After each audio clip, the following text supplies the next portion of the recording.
அநீதிகளால் கட்டமைக்கப்பட்ட சமூகமாகிவிட்டது. அதை சகித்து சகித்து எதிர்க்க துணிவில்லாத சகித்து என் இனச்சொந்தங்கள் அடிமையாகிவிட்டார்கள். அதிலும் கொடுமை, நாம் அடிமையாக வாழ்கிறோம் என்பதை தெரியாத அளவிற்கு அடிமையாகி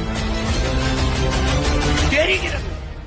கொலை, கொள்ளை, கற்பழிப்பு, பாலியல் வன்கொடுமை எல்லாம் தெரிகிறது. தெரிகிறது. ஊழல் தடுக்க முடியவில்லை. தெரிகிறது. லஞ்சம் தடுக்க முடியவில்லை. தெரிகிறது. கண்ணு முன்னே வளங்கள் களவு போகிறது. தெரிகிறது. தடுக்க முடியவில்லை.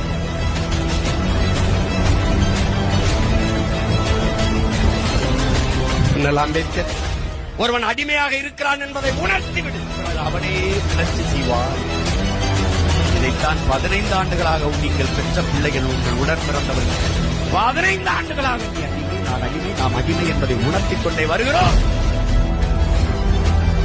ஒரு கிளர்ச்சி செய்கிறார்கள், கிளர்ந்து எழுகிறார்கள்.